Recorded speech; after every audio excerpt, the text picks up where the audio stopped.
बस मुझे ज्ञात है माता और पिताश्री में कौन श्रेष्ठ नर्तक है और कौन श्रेष्ठतम।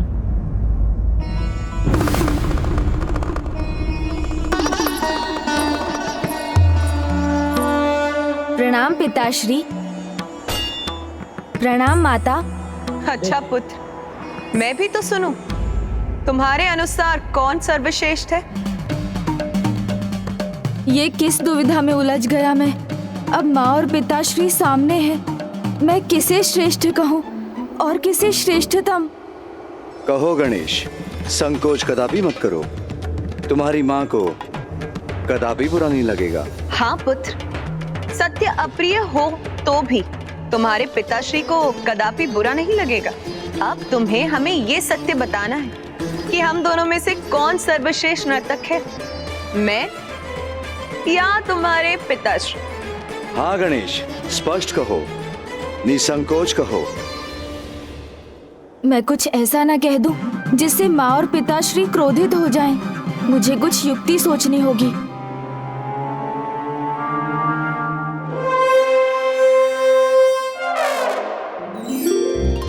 माँ, श्रेष्ठता का निर्णय लेने वाला मैं भला कौन हूँ? इसका निर्णायक तो संपूर्ण जगत को होना चाहिए।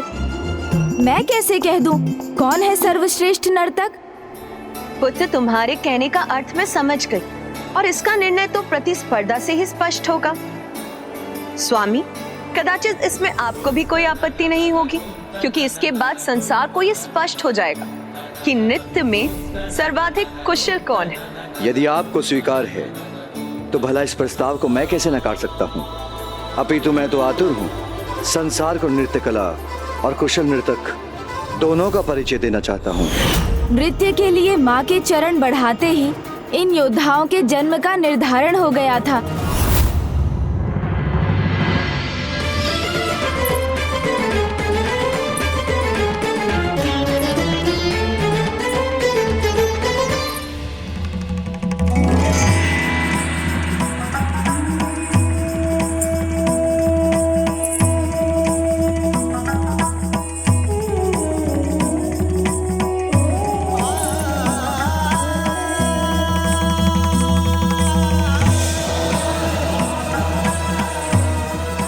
माता पार्वती की प्रभु महादेव की जय। माता पार्वती की जय। माता पार्वती की जय।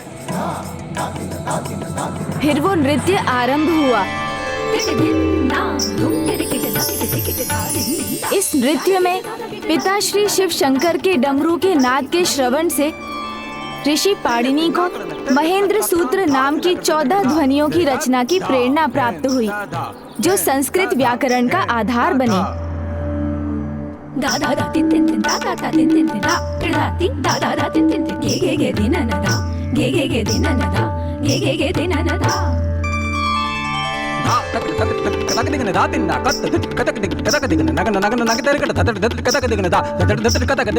वो अद्भुत दिव्य नृत्य तो संपूर्ण सृष्टि के लिए अत्यंत सुखद था।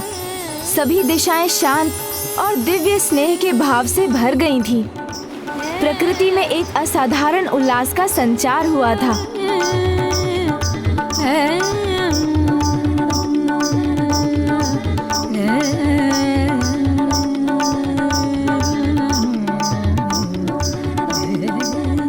और फिर ऐसा प्रतीत होने लगा जैसे माँ और पिताश्री दो नहीं, एक ही हैं।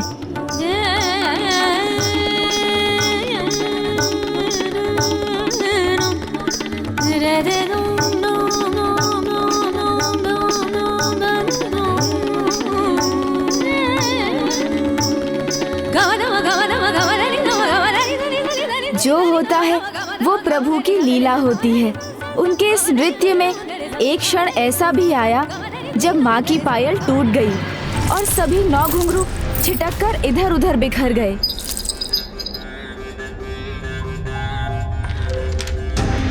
उन दिव्य घुंघरुओं का भी एक विशेष प्रयोजन था। वो बिखरते ही विशाल आकार धारण करने लगे और उन्होंने 9 सुंदर स्त्रियों का रूप धारण किया।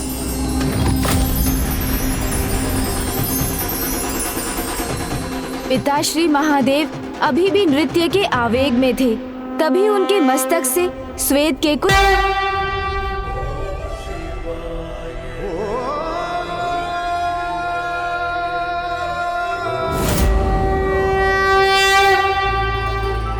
माँ ने सर्वथा उचित ही कहा था, वो दोनों एक दूसरे के पूरक हैं और यही सुंदरता है विवाह के संबंध की। अब तो भैया को विवाह के लिए तैयार करने की मेरी इच्छा और भी तीव्र हो गई है।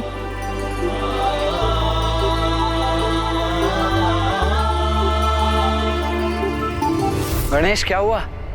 किस विचार में डूब गए हो तुम पुनः? अब आगे क्या हुआ वो बताओ। आगे ये हुआ कि जब माँ की दृष्टि उन स्त्रियों पर पड़ी तो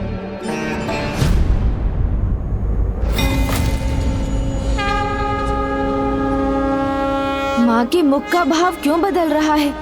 वो अचानक क्रोधित क्यों हो उठी?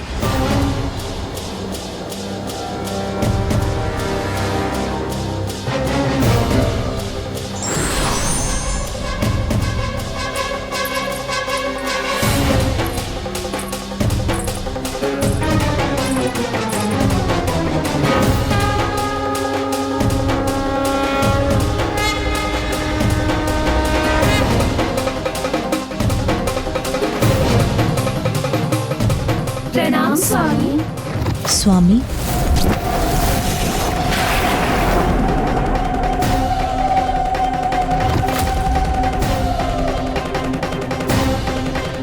मेरे स्वामी को अपना स्वामी कैसे कहा आप सभी ने?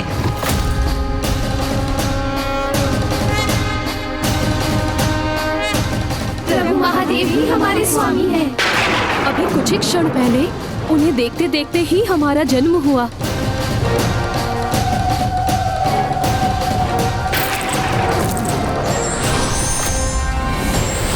और उनके श्वेत से उत्पन्न संतानों को हम जन्म देंगी और हमारी मृत्यु के समय भी हमारी दृष्टि मात्र उन्हीं पर टिकी रहेगी। यदि आप मेरे स्वामी महादेव से परिचित हैं, तो उनकी शक्ति से भी अवश्य परिचित होंगी। और ये सब जानते हुए भी अपनी मर्यादा का उल्लंघन किया है तुमने, अपनी सीमा को लांघा है। किसी अन्य के स्वामी से संतान की इच्छा रखना सर्वथा अनुचित है। और इस पाप के दंड स्वरूप मैं तुम सभी को श्राप देती हूँ। और इस पाप के दंड स्वरूप मैं तुम सभी को श्राप देती हूँ। और इस पाप के दंड स्वरूप मैं तुम सभी को श्राप देती हूँ कि तुम्हें कैलाश में कभी शरण नहीं प्राप्त होगी और ना ही तुम अपनी इन संतानों को जन्म दे सकोगे। और इन्हें ऐसे ही गर्भ में धारण कर तुम्हें कैलाश से दूर रहना होगा। माँ ने उन 9 देवियों को इतना कठोर दंड दे दिया। मन, बुद्धि, कृति, इन तीनों का शुद्धिकरण ही प्रायश्चित है। उनका प्रायश्चित तो अनिवार्य था, किंतु ये तो माता की लीला भी थी, क्योंकि उन्हें ये भली भांति ज्ञात था कि उन 9 देवियों के पुत्रों की आवश्यकता संसार को कब होने जा रही थी। कैलाश से जाने पर सभी 9 देवियों ने अपनी भूल को समझकर गौरी शंकराय नमः का जाप आरंभ कर दिया और फिर उनकी वर्षों की तपस्या, आराधना और विनती के फल स्वरूप उन्हें माँ और पिताश्री के दर्शन का सौभाग्य प्राप्त हुआ।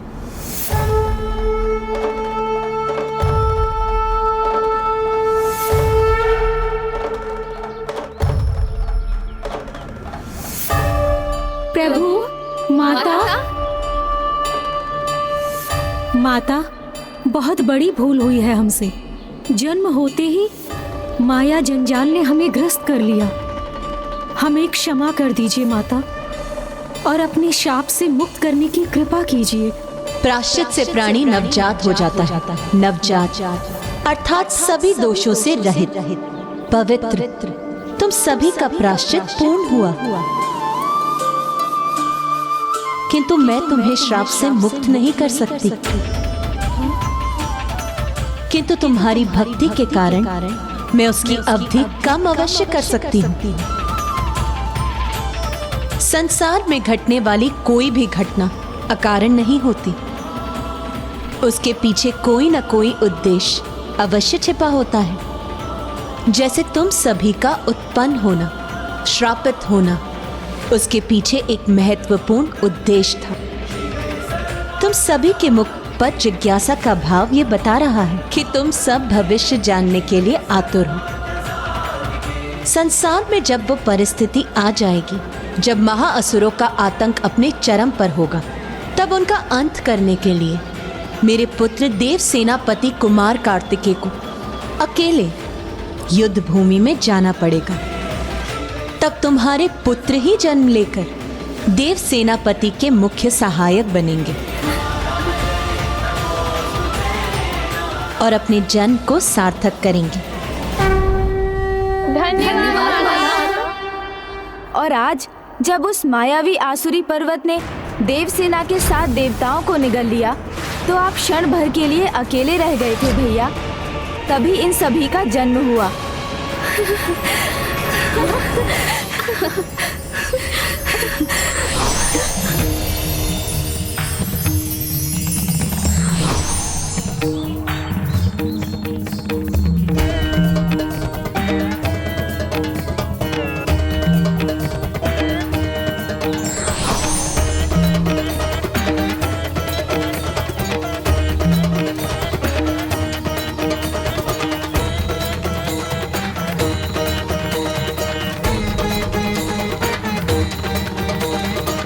प्रणाम प्रभु गौरी शंकर। प्रभु शिव शंकर, आप ही की ऊर्जा ने हमें इनके जन्म का माध्यम बनाया है, इसीलिए वास्तव में तो ये आप ही के पुत्र हैं। आप इन्हें अपनी सेवा में स्वीकार करें और आप इन्हें इनके जीवन का मार्ग दिखाने की कृपा करें। महायोद्धा होंगे आपके पुत्र देवियों, वीर योद्धा के नाम से विख्यात होंगे और आप सभी इनकी माताएं नवरत्नों के नाम से जानी जाएंगी। यही है इन 9 वीर बंधुओं के जन्म की कथा, और इनमें ज्येष्ठ है वीर बाहु। अर्थात मैंने अपने 9 सिंहास्त्र से अपने ही भ्राताओं पर वार कर दिया। भैया, मैं समय चक्र को पीछे ले जाकर पुनः इस घटना को यथावत कर दूंगा। तब आप अपना अस्त्र लौटाने की कृपा कीजिएगा। किंतु गणेश,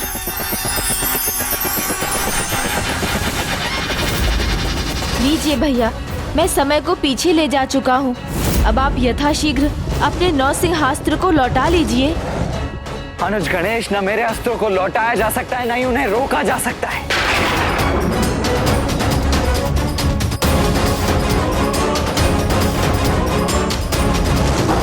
वीर योद्धा कभी अपने कर्तव्य मार्ग से विचलित नहीं होते, चाहे कोई भी चुनौती क्यों ना हो।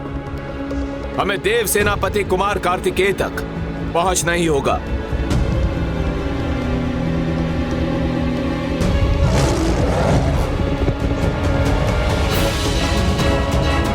एक ऐसा अनर्थ हो रहा है, मेरा अस्त्र कभी विफल नहीं होता।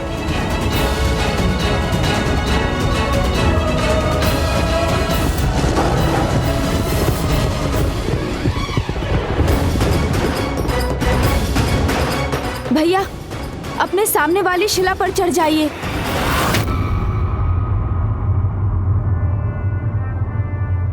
क्यों? शीघ्रता कीजिए भैया, मेरा विश्वास कीजिए भैया।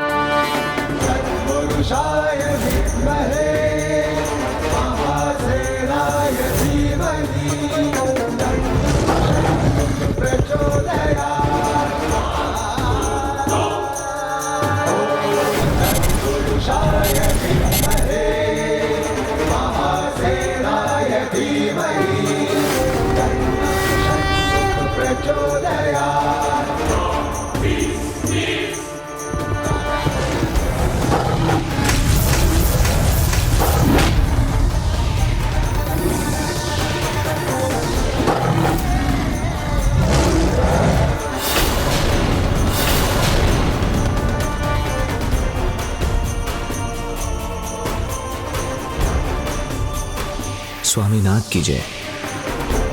मेरे सिंहास्त्र ने इन पर कोई आघात नहीं किया, ये कैसे हुआ? ये 9 योद्धा कौन है? इस बालक ने अपने रक्षकों को तो नहीं बुला भेजा है? भैया, ये आपके केवल भ्राता ही नहीं, भक्त भी हैं, और भक्त की शक्ति प्रभु के अस्त्र को भी उनके आशीर्वाद में बदल देती है। किंतु गणेश, मेरे इस अस्त्र को लौटाया नहीं जा सकता।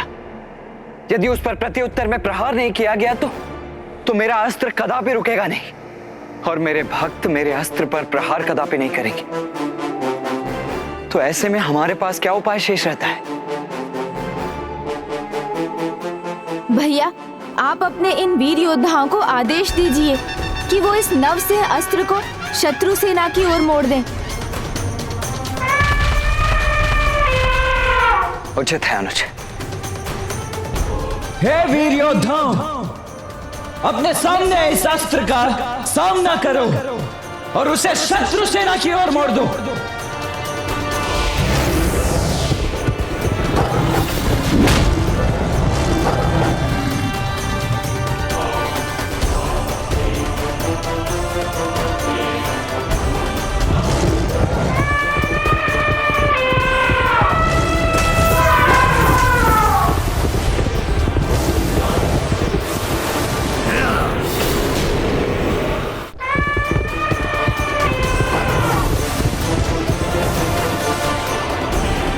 अद्भुत, महापराक्रमी योद्धा है ये बंधु तो। देव सेनापति कुमार कार्तिकेय की, देव सेनापति कुमार कार्तिकेय की, देव सेनापति कुमार कार्तिकेय की। इनका ये जय घोष तो शीघ्र इनकी पराजय के स्वर में बदल जाएगा। मुझे इनका सामना करने दीजिए, मैं अभी नहीं मिटा दूंगा। नहीं, जिन्होंने गजमुखन को चुनौती दी है, उन्हें गजमुखन के हाथों ही मृत्यु को प्राप्त होना चाहिए। जब तक मैं आदेश ना दूं, हमारे बीच में कोई नहीं आएगा। उचित है।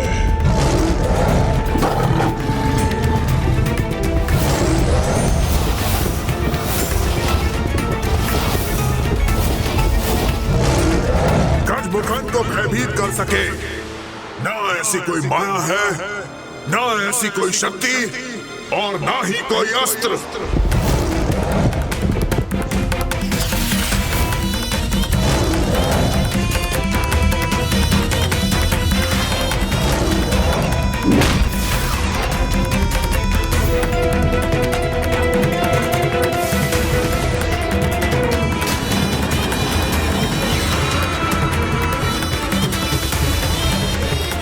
अब आक्रमण मैं करूंगा और तुम सब अवश्य आहत होगे।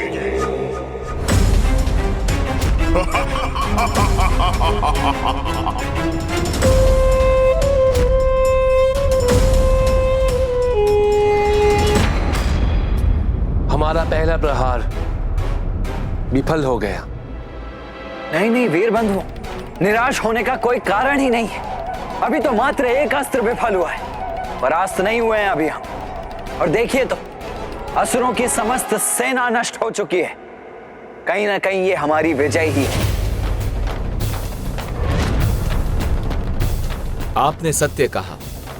हम पुनः प्रयास करेंगे और शीघ्र ही इस असुर को हम आपके चरणों में गिरा देंगे स्वामीनाथ।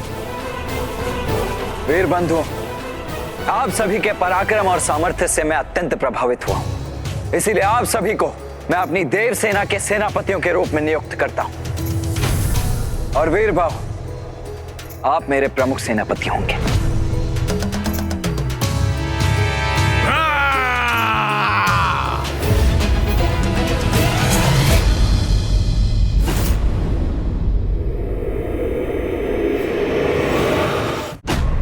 तैयार हो जाइए, यह पुनः आक्रमण की सूचना है। सूचना है, किंतु आक्रमण की नहीं, तुम्हारी मृत्यु की।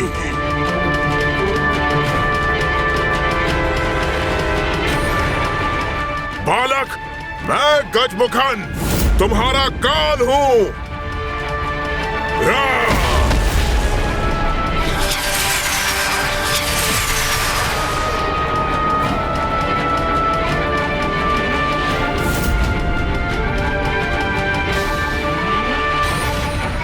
युद्ध के लिए आतुर हो रहा है, तभी इसने यहाँ युद्ध भूमि का निर्माण कर दिया है।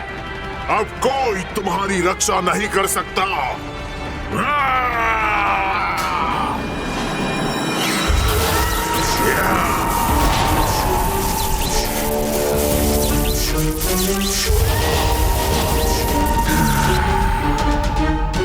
ये दुष्ट गजमुखन मायावी असुरों की सेना उत्पन्न कर रहा है। यही उचित समय है इस पर आक्रमण कर देवसेना को मुक्त करवाने का और हमारे सैनिकों को लौटा कर लाने का। स्वामीनाथ, आपने मुझे सेनापति नियुक्त कर हमें कृतार्थ किया है। अब मुझे उस गजमुखन को परास्त करना है। अपने सेनापति को अवसर देने की कृपा कीजिए स्वामीनाथ।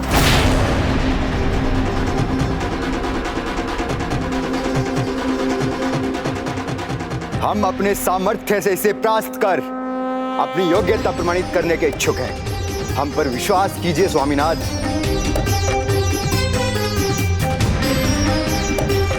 उचित है, किंतु आपको मुझे यह वचन देना होगा कि यदि आप पर कोई कठिनाई छाएगी तो आप यथाशीघ्र सहायता के लिए मुझे पुकारेंगे। आपकी आज्ञा का पालन अवश्य होगा प्रभु, और हमारा प्रयास होगा कि उस गजमुखन को लेकर आपको चिंता करने की कोई आवश्यकता ना पड़े। भ्राताओं, अपने अस्त्र धारण करो।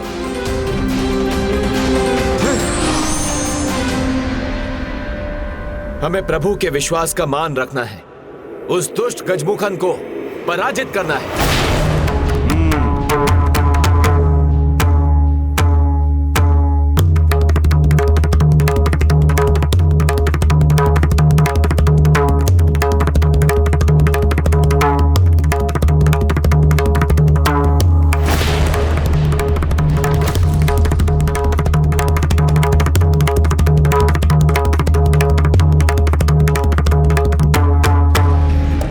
भ्राताओं, अपने अस्त्र धारण करो।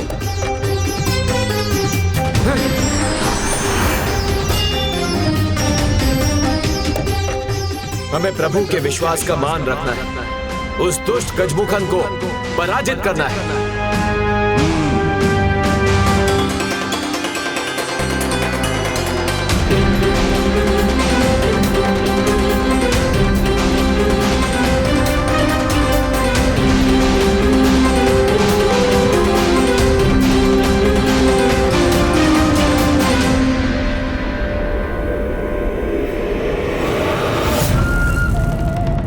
गजमुख, देवताओं को और उस बालक को जो देवताओं का सेनापति बना हुआ है, उन्हें बंदी बनाकर अभी तक लौटा क्यों नहीं है?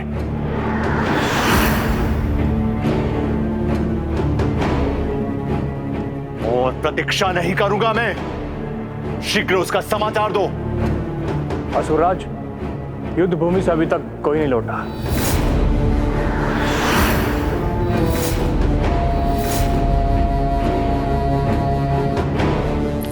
जाओ और जाकर ज्ञात करो क्रोच पर क्या घटित हो रहा है। जो बीत चुका है उसे ज्ञात करने की कोई आवश्यकता नहीं है।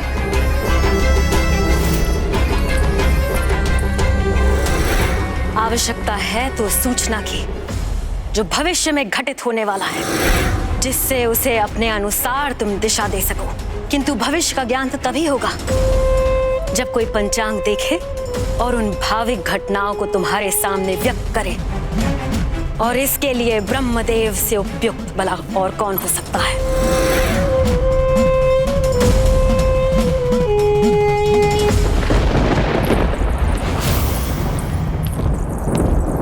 माता के सुझाव का पालन अवश्य होना चाहिए। जो मैं करूंगी ज्येष्ठ, ब्रह्मदेव को आपके सामने प्रस्तुत होने पर विवश कर दूंगी।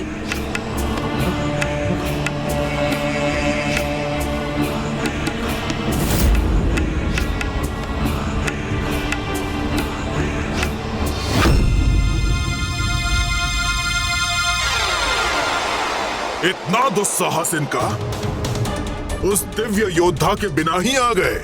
उचित है फिर, अब आ ही गए हैं तो मैं इन्हें उलझा कर रख दूंगा।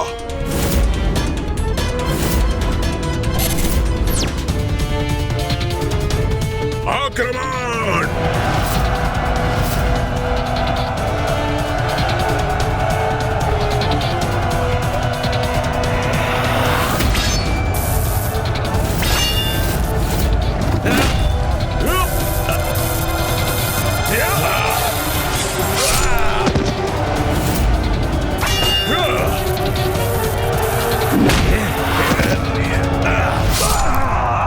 दुष्टों, तुम सभी को नष्ट करेंगे हम।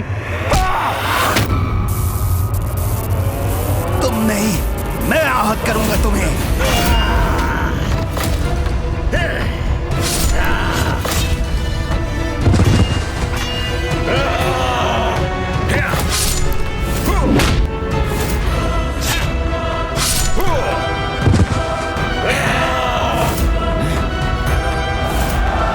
अब मेरे भ्राताओं के अस्त्रों के समान मेरा गदा इन असुरों का संहार करेगा।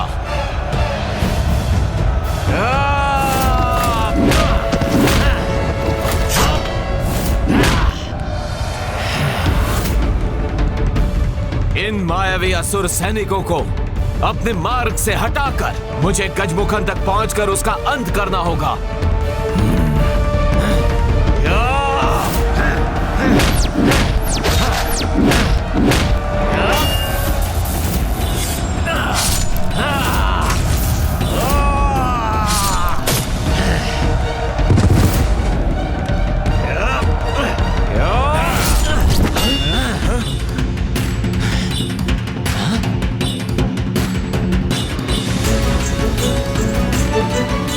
ये क्या?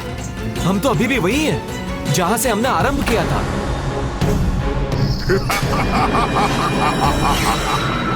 आरंभिक स्थान ही अंतिम स्थान बनेगा तुम्हारा। इस माया का स्रोत तो वो गजमुखन है। वो मिटेगा तभी ये माया भी मिटेगी।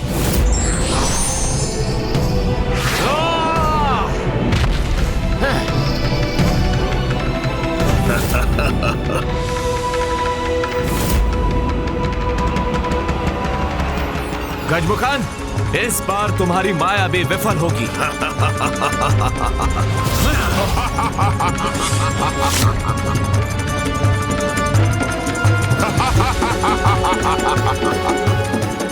व्यर्थ हो गया मेरा प्रहार। गजमुखन तो यहां था ही नहीं। जय पराजय हमारी सोच पर निर्भर है। मान लो तो पराजय, ठान लो तो जय। इसलिए निराश मत हो भ्राताओं। हमें ठान कर आगे बढ़ना है और गजमुखन तक पहुंचना है।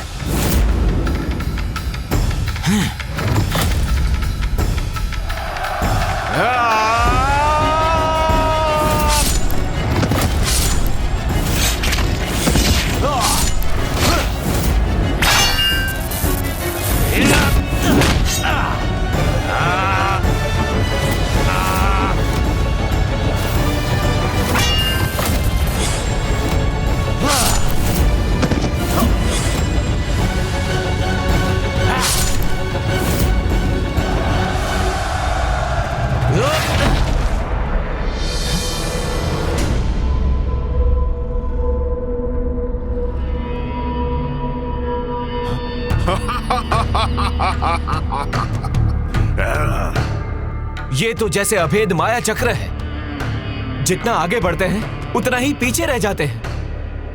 गजमुखन के तनिक निकट भी नहीं पहुंच सके हम।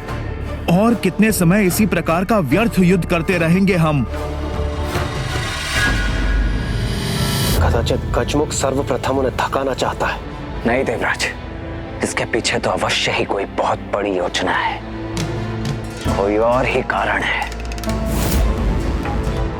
इस दुष्ट गजमुखन ने स्वयं को अपनी माया से सुरक्षित किया हुआ है। जब तक माया का वो चक्र नष्ट नहीं होता, वीरबाहु उस तक कदापि नहीं पहुंच सकेगा। और यदि ऐसा ही रहा तो भैया कार्तिकेय अपनी इस यात्रा पर आगे नहीं बढ़ सकेंगे। फिर मैं उन्हें विवाह के लिए कैसे तैयार करूंगा? तो प्रभु, क्यों ना हम ही आगे बढ़कर इन वीर बंधुओं की सहायता करें? भैया के आदेश के विरुद्ध जाकर? नहीं मूषक जी, क्या आपको भैया के क्रोध का अनुमान नहीं?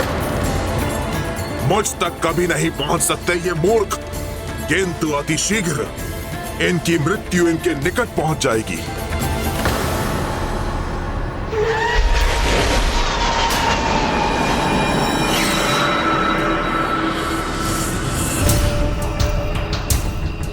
ही सामने आओ। मैं तुम्हारे लिए ऐसा कार्य लाई हूँ जिसमें तुम्हें बहुत आनंद आएगा। बोलो अजामुखी, क्या कार्य है? देवताओं का पीछा करने में तुम्हें बहुत आनंद आता है ना? और मैं तो तुम्हें देवियों को ढूंढने का कार्य देने जा रही हूँ। इसमें तो आनंद ही आनंद होगा। कहो, किस देवी को ढूंढना है? इंद्र की पत्नी देवी शची और पुत्री देवसेना। तुम उन्हें ढूंढ कर लाओ। मैं ब्रह्मदेव को ढूंढती हूँ।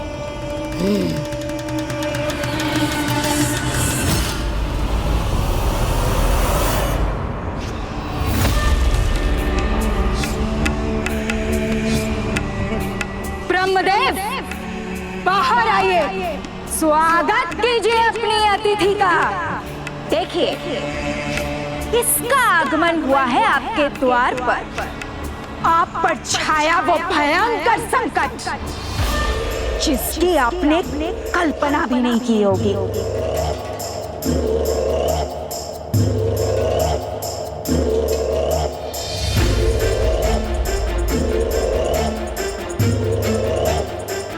सहजता नहीं तो विवशता में ही सही, पर चलना तो होगा आपको ब्रह्मदेव।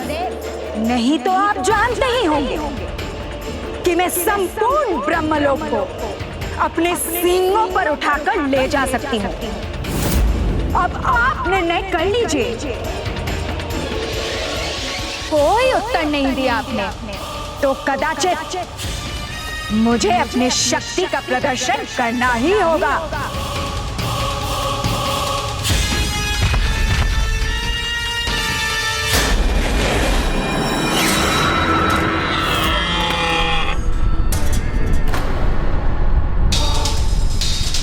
कौन है ये जिसमें ब्रह्मलोक का संतुलन बिगाड़ने का सामर्थ्य है? यदि ब्रह्मलोक अपने स्थान पर नहीं रहा तो संपूर्ण सृष्टि असंतुलित हो जाएगी।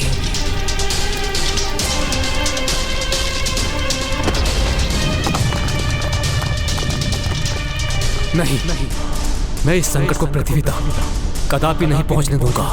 रुको, मत करो ये अनर्थ।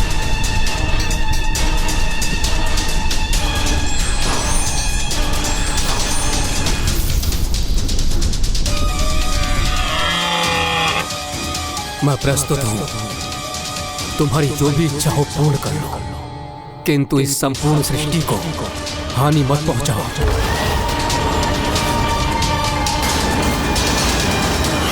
ये कैसा स्वभाव है आप देवताओं का? तनिक भी कठिनाई नहीं हुई और आप अपने घुटने टेक देते हैं। अच्छा है, मैं जो कार्य के लिए आई थी वो तो संपूर्ण हो ही गया।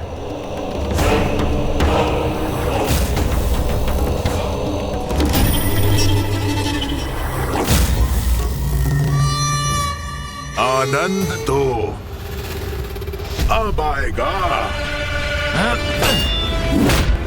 पीछे हटो दुष्ट असुर।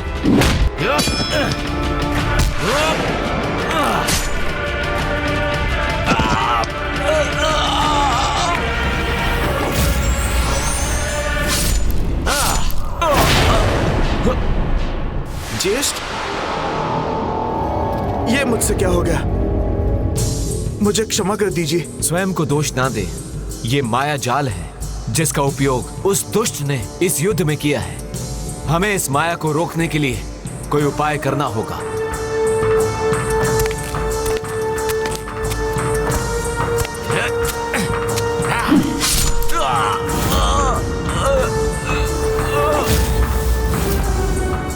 भ्राता, अब ठीक तो है ना भ्राता? क्षमा भ्राता, क्षमा। यदि ये गजमुख इसी प्रकार अपनी माया से इन्हें आहत करता रहा तो मैं अधिक समय तक मूक दर्शक बनकर स्वयं को रोक नहीं पाऊंगा। मुझे शीघ्र ही कुछ करना होगा। नहीं कुमार कार्तिक, आपने उन्हें वचन दिया था, जब तक वो आपकी सहायता के लिए पुकारेंगे नहीं, आप अपनी ओर से इस युद्ध में तनिक भी हस्तक्षेप नहीं करेंगे। भाई भाई के रक्त का प्यासा हो जाए, इसमें तो सर्वाधिक आनंद आता है हम असुरों को। मैं वचनबद्ध हूँ इसीलिए बेबस हूँ, अन्यथा इस गजमुख की माया को तो कब का नष्ट कर दिया होता मैंने। इस माया को भेदने का एक ही उपाय है जिसमें मैं इनकी सहायता कर सकता हूँ, किंतु कैसे करूँ? वीर बंधुओं के पुकारे बिना यदि मैं गया तो भैया मुझे क्षमा नहीं करेंगे। हम तो जैसे उस दुष्ट के हाथों की कठपुतली बन गए हैं। प्रभु कार्तिकेय कितने निराश होंगे। कैसा विघ्न है ये जो हटने का नाम ही नहीं ले रहा। विघ्न? विघ्न को टालने का तो एक ही उपाय है।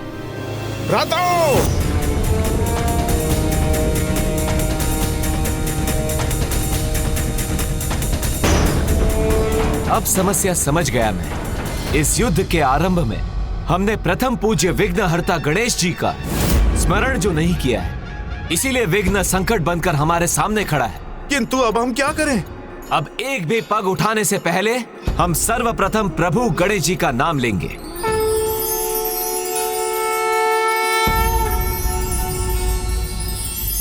ओम विघ्नहर्ता श्री गणेशाय नमः। ओम विघ्नहर्ता श्री गणेशाय नमः।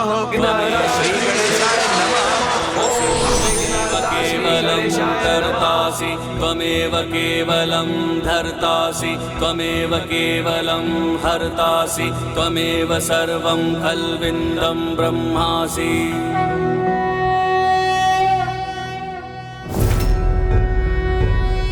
प्रभु यहाँ? हाँ, गजमुखन की माया नहीं, मैं स्वयं हूँ यहाँ। कुरु मे देव सर्व कार्येषु सर्वदा। मैंने तो गणेश से स्पष्ट रूप में कहा था कि उसे युद्ध में भाग लेने की अनुमति कदापि नहीं, किंतु फिर भी वो वहां क्यों चला गया? माया की शक्ति को एकमात्र भक्ति से ही भेदा जा सकता है वीरबाहु। और तुम्हें भक्ति भाव से किसका स्मरण करना है, ये तो तुम्हें भली भांति ज्ञात है।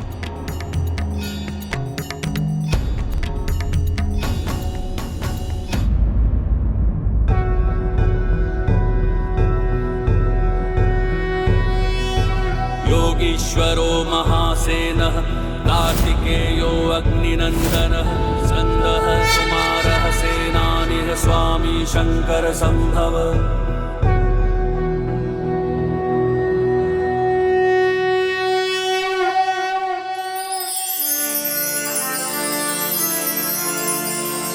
इस गजमुख की माया के अंत का समय अब आ गया है।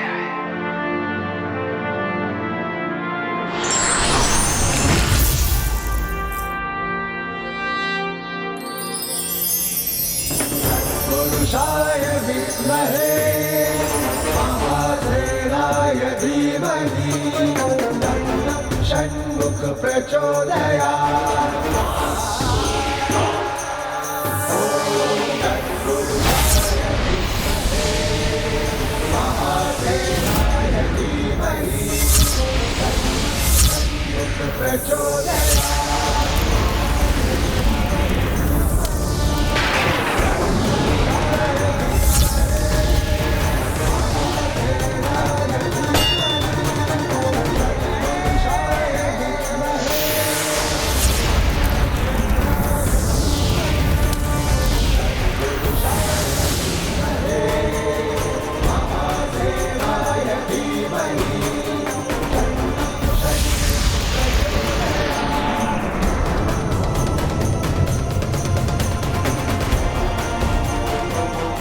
नहीं, ये कैसे संभव है?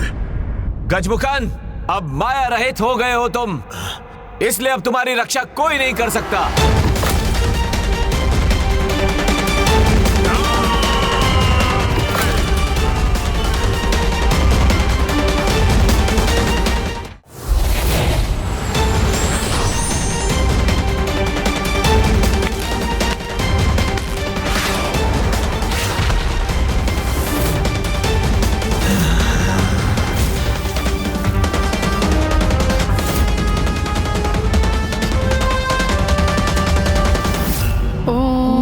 नमः शिवाय।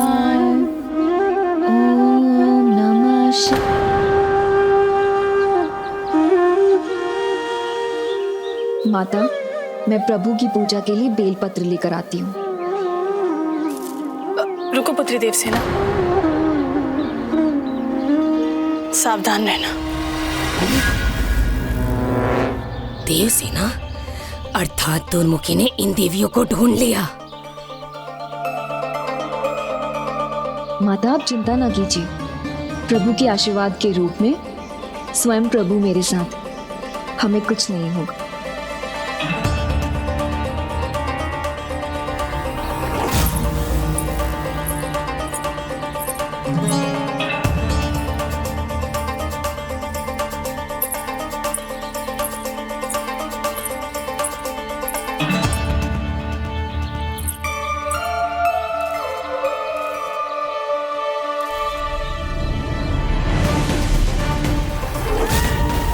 कोई तो है यहाँ।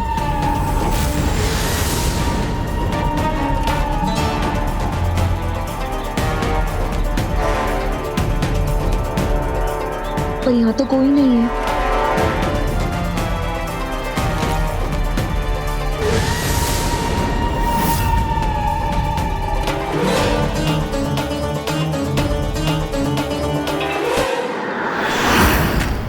अब ये मुझसे बच नहीं सकती।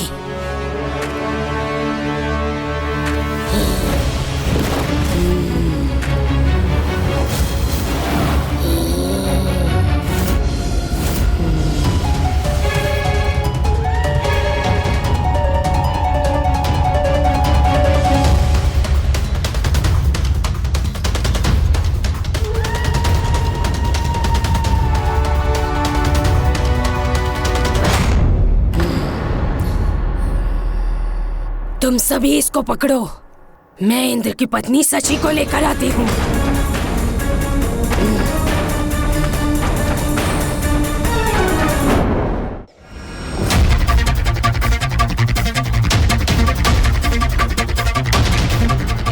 स्वामीनाथ, स्वामीनाथ,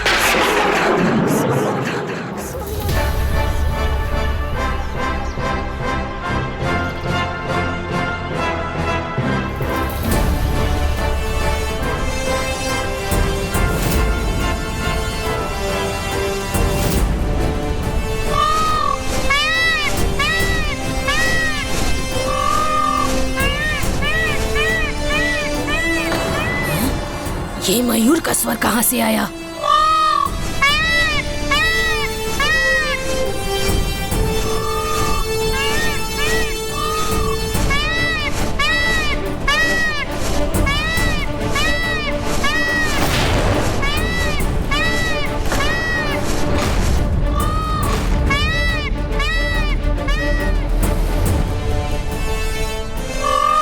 ये मयूर नृत्य करने के स्थान पर देवसेना की रक्षा करने आया है।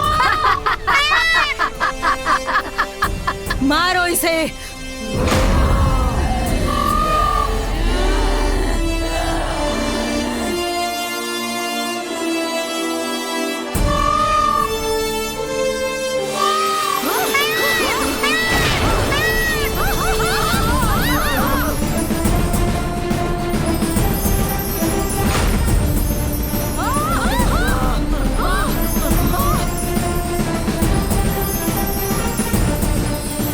कदाचित मुझे अजामुखी को यहाँ लेकर आना चाहिए।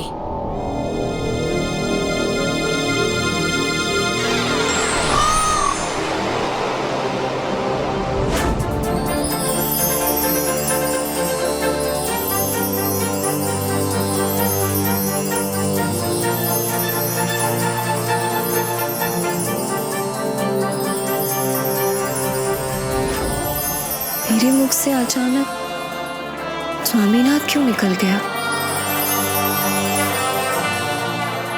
और मुझे ये दृश्य क्यों दिखाई दे रहे हैं?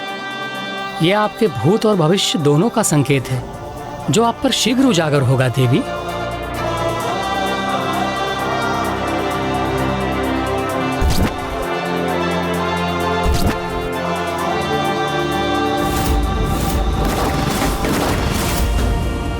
ये कौन है जिनके दृश्य मुझे बार बार दिखाई पड़ते हैं? क्या संबंध है मेरे वर्तमान का?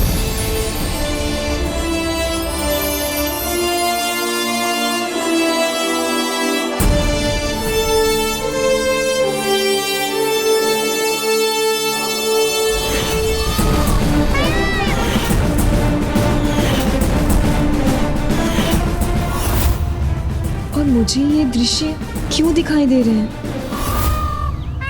मयूर,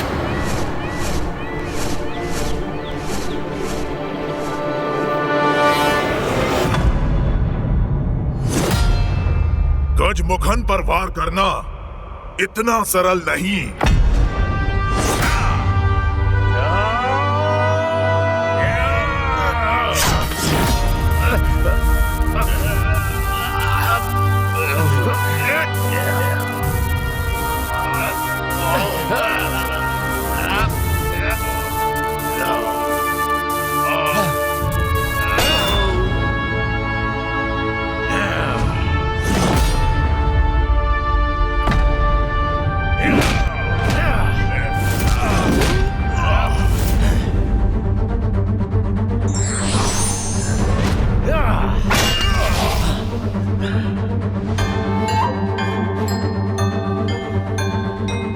इन वीर बंधुओं का पराक्रम तो सत्य में सराहनीय है। मायावी नहीं, वास्तविक युद्ध करना होगा तुम्हें। इतना साहस है तुम में गजमुखन?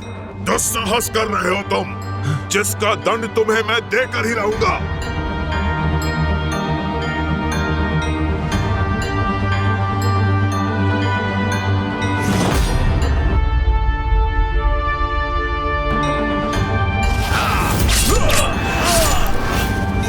ज्येष्ठ,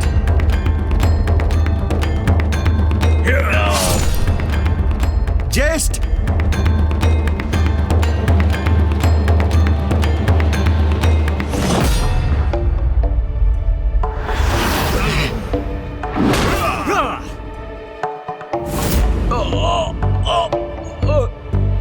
कोई नहीं आएगा बीच में।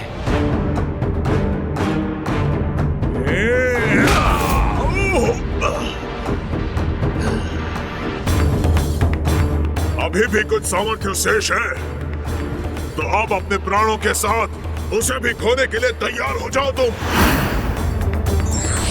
इस बार मैं तुम्हारे वार के लिए तैयार हूं गजमुखन।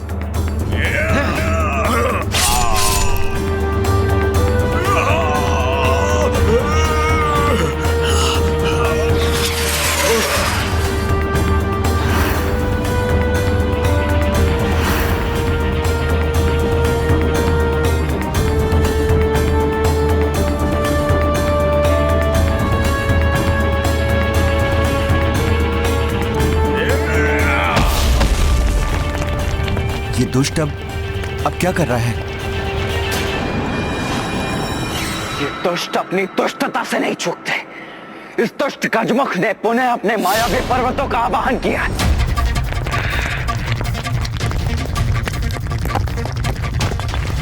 देव सेनापति कुमार कार्तिकेय, वीर बंधुओं को इस पर्वतों के विषय में तनिक भी ज्ञात नहीं। इससे पूर्व कि वो इस विषय में कुछ भी ज्ञात कर पाए, असहायता की गुहार लगाएं। ये असुरी मुख इन्हें अपने मुख में निगल लेगा।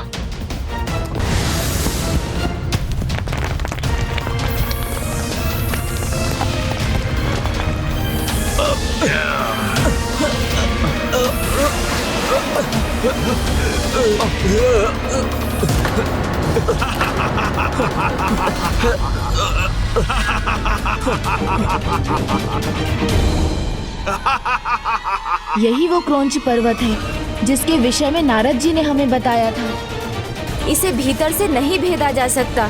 इसे बाहर से नष्ट करने के लिए अब तो भैया कार्तिकेय को इस युद्ध में उतरना ही होगा। क्या हुआ बालक? तुम्हारे सहायक योद्धा तो अदृश्य हो गए। इंद्र और उसके देवता तुम्हारी कोई सहायता नहीं कर सकते। अब तो तुम्हें मुझसे अकेले ही युद्ध करना होगा।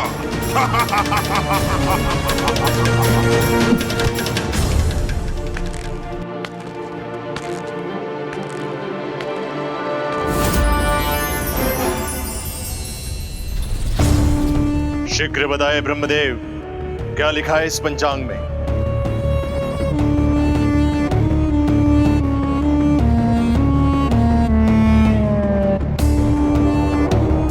संकट, घोर संकट आने वाला है तुम असुरों पर।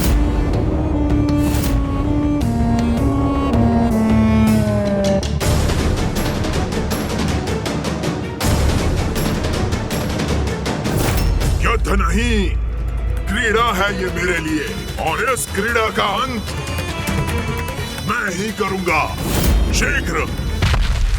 ये तुम नहीं, अभी तो तुम्हारा अहंकार बोल रहा है गजमुख। तुम्हारा ये अहंकार तुम्हारे सर्वनाश का कारण बनेगा।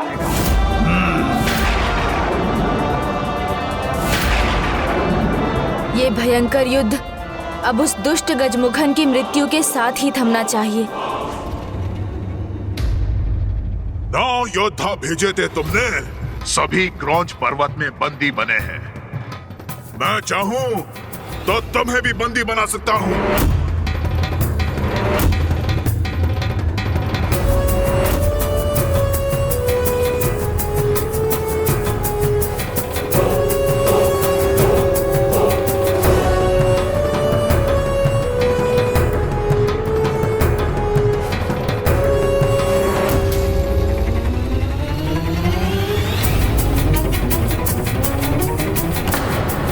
अब इस गुफा को भीतर से ही भंग करेंगे हम।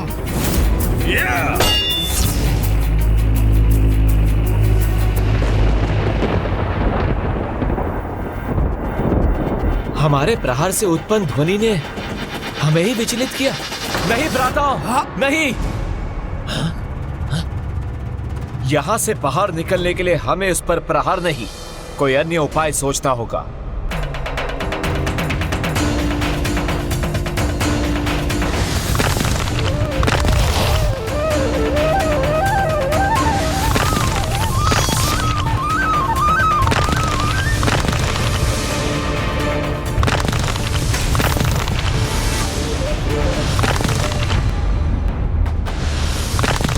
यहाँ तो सब कुछ मायावी प्रतीत हो रहा है।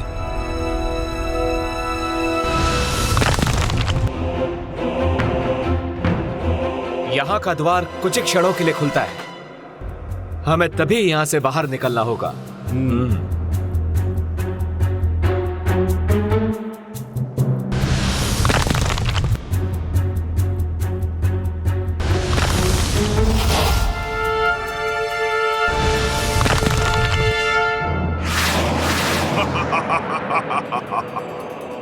तुम्हारे योद्धा क्रौंच के भीतर तो प्रवेश कर गए हैं, किंतु वो बाहर नहीं आ पाएंगे।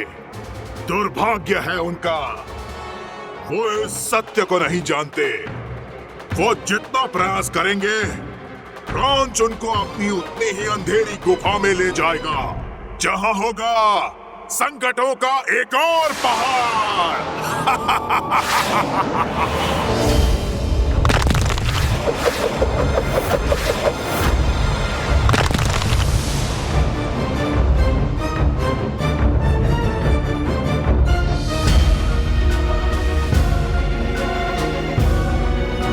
बाहर नहीं, और भीतर पहुंच गए हैं हम। सावधान भ्राताओं, स्वयं को सुरक्षित करो।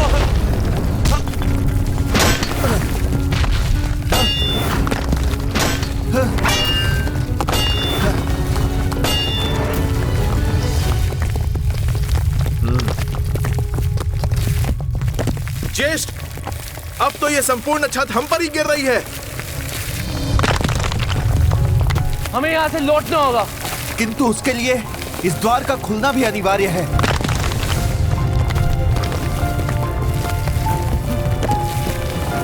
परंतु भ्राता, हमारे पास समय शेष नहीं है। मैं रोकूंगा इसे। भ्राता,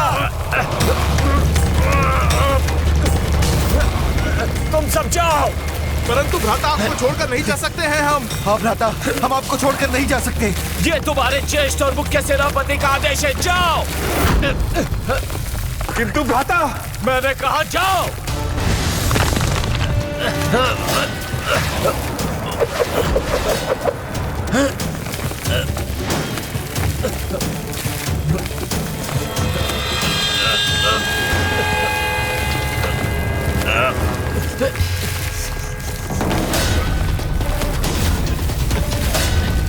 जय स्वामी कार्तिकेय।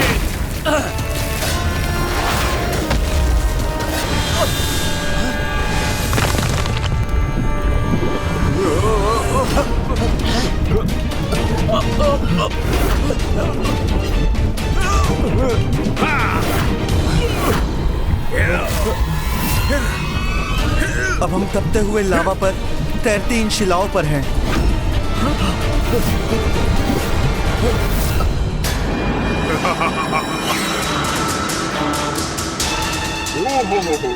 भयभीत हो गए? भीरू और दुर्बल ही संकट में अपने स्वामी का स्मरण करते हैं। किंतु कोई लाभ नहीं, कोई उनकी रक्षा नहीं कर सकता, क्योंकि अब वो ऐसे विषैले स्थान में प्रवेश करेंगे जहां बड़े से बड़े विषैले जीव भी उस स्थान की विषैली वास्तव में जीवित नहीं रह पाते। अब तुम्हारे 9 योद्धाओं के साथ भी यही होगा। बालक, अब तुम्हारे पास 2 ही विकल्प हैं। या तो अपने योद्धाओं की रक्षा करते हुए मृत्यु के मुख में जाओ, या यहाँ रुककर मेरे हाथों मृत्यु का ग्रास बनो। शीघ्र चुनाव करो, निर्णय तुम्हारे हाथ में है।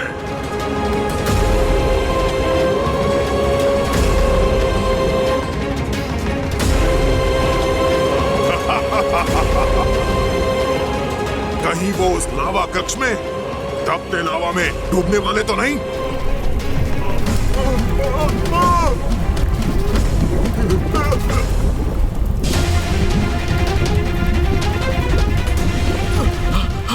भांति मायावी है ये दुष्ट, भांति भांति के छल रच रहा है, और इसे पार कर पाना इतना सरल नहीं होगा। कहीं भैया कार्तिकेय वीर बंधुओं की रक्षा हेतु भीतर न चले जाएं। आप ही ने कहा था ना, इस क्रौंच पर्वत को भीतर से नहीं भेदा जा सकता, फिर वो भीतर न उलझ जाएं। भैया उचित चुनाव करें, यही आशा तो मुझे भी है।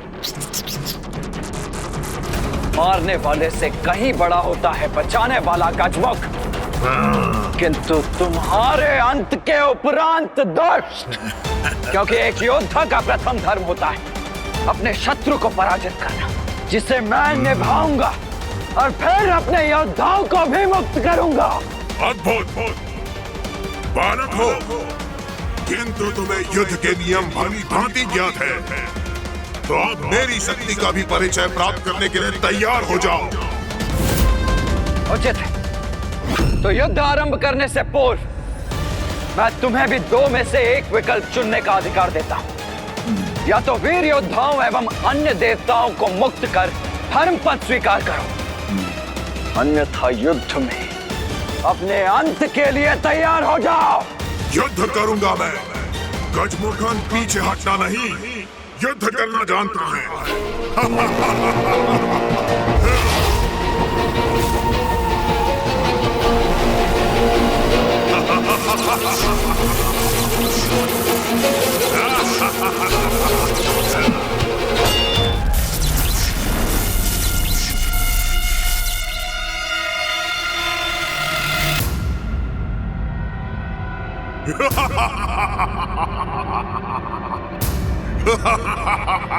ये दुष्ट इस रेखा को खींचकर हम दोनों के मध्य की दूरी बढ़ा रहा है, किंतु फिर भी मेरे वार से नहीं बच पाएगा ये, कदापि नहीं।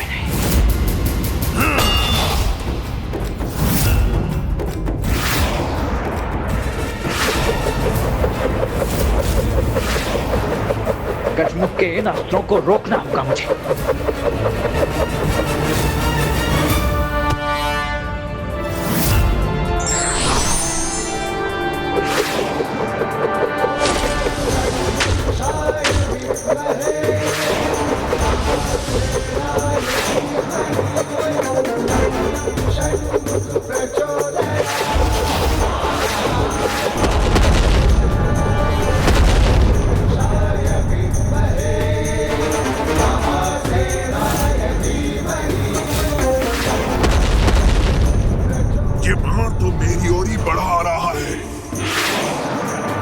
इसे बालक समझना भूल थी मेरी, और शक्तिशाली प्रहार करना होगा मुझे।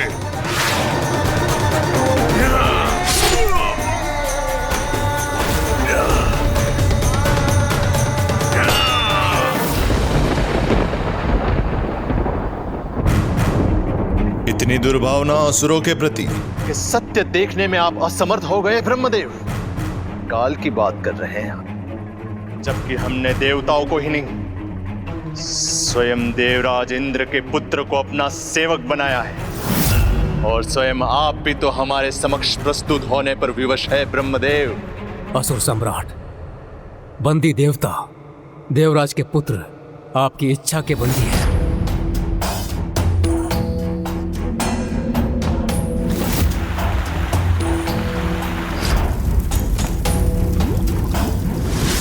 अब मैं भी विवश हूं आपका आदेश मानने के लिए,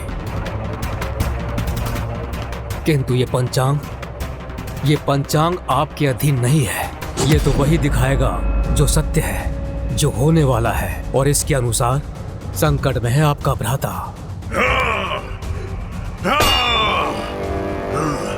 मेरा रक्त बहाया तो तुम्हें रक्त से रिक्त कर दूंगा। सावधान ब्रह्मदेव, और एक शब्द सुनना नहीं चाहता हूं। गोपुत्र, ब्रह्मदेव भविष्य दिखा रहे हैं, उसे गंभीरता से लो। सावधान हो जाओ, गजमुख के लिए सहायता भेजो। किंतु मां, स्वयं नारायण को विवश करने वाले मेरे पराक्रमी भ्राता और आपके शक्तिशाली पुत्र गजमुख को किसी की सहायता की क्या आवश्यकता है?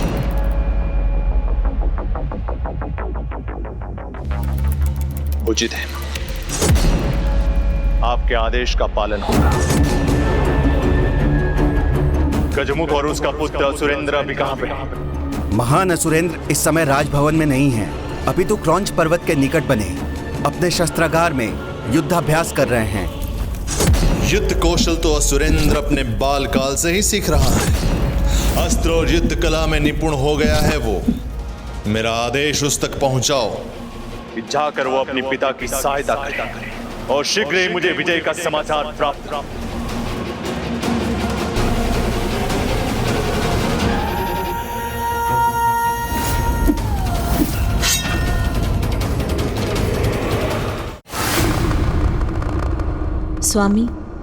स्वामी, मैं अपने पुत्र के विवाह को लेकर अति उत्साहित थी, और मैंने तो अपने पुत्र वधुओं को भी ढूंढ लिया था, जो पूर्व जन्म से ही उसकी प्रतीक्षा कर रही थी। एक ओर देवराज इंद्र की पुत्री देवसेना है। चिंता मत कीजिए माता, प्रभु कुमार कार्तिकेय स्वयं गए हैं भ्राता जयंत को लौटाने, और वो उसे सुरक्षित वापस लेकर आएंगे।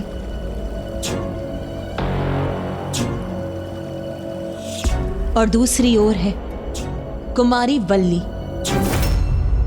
मैं आप दोनों को एक वचन देता हूं कि आपके अगले जन्म में जब सभी परिस्थितियां उचित होंगी, मैं आप दोनों से विवाह अवश्य करूंगा। किंतु वो तो अपने विवाह उत्सव के भाग बनने के स्थान पर युद्ध भूमि में एक महाभयंकर असुर का सामना करने के लिए विवश है। इस छोटे से आघात से तनिक भी विचलित नहीं हुआ हूँ मैं। विजय प्राप्त करोगे तुम मेरे विरुद्ध, इसकी आशा त्याग दो बालक। आशा नहीं, अपितु पूर्ण विश्वास है मुझे। विश्वास अच्छा होता है बालक, किंतु अति विश्वास सर्वनाश की ओर ले जाता है।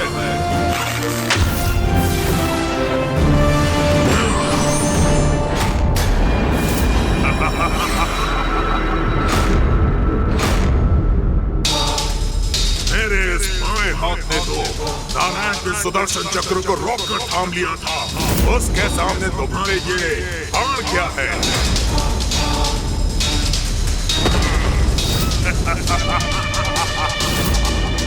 स्वयं तुम्हारे नारायण भी मेरा बाल बांका नहीं कर पाए, तो तुम बालक मुझे क्या हानि पहुंचाओगी?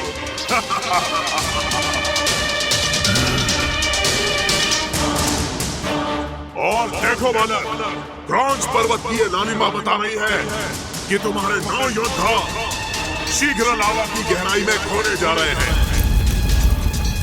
तो भीतर हो और यहाँ तुम सबका एक साथ अंत होगा।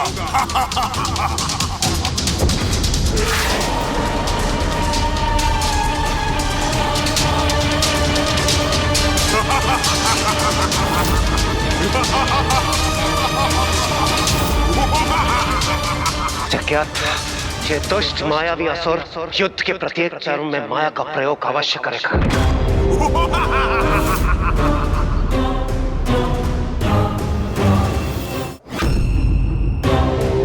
ये मूर्ख गजमुखन भूल गया, अभी कुछ क्षण पहले ही तो भैया ने उसकी माया को नष्ट किया था, तो उन पर माया के प्रयोग का कोई लाभ कैसे होगा? नहीं गजमुख, न तुम्हारी ये माया मुझ पर सफल होगी और न ही वीर बाहु और उसके पराक्रमी वीर योद्धा भ्राताओं का कोई अनिष्ट होगा।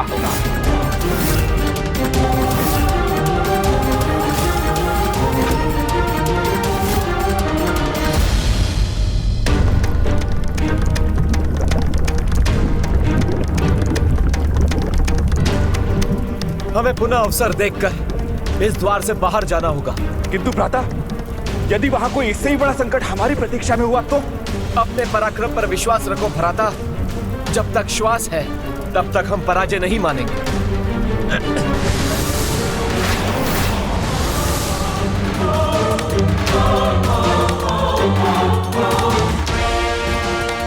प्रत्यक्ष को प्रमाण क्या गजमुख, देख लो मेरे वीर योद्धा तुम्हारे उस लावा के संकट को टालने में सफल रहे हैं।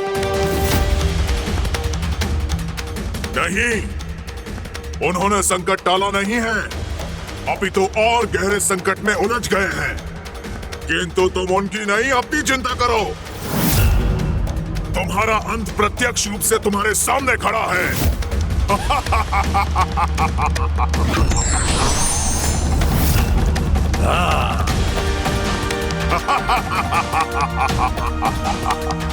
जब मेरी दृष्टि वास्तविक गजमुख पर है तो मुझे अन्य मायावी गजमुखों की चिंता करने की क्या आवश्यकता है?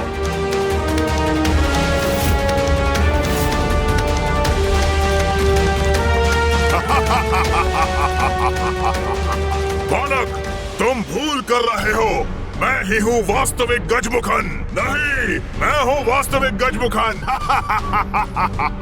बालक, मैं हूँ वास्तविक गजमुखन।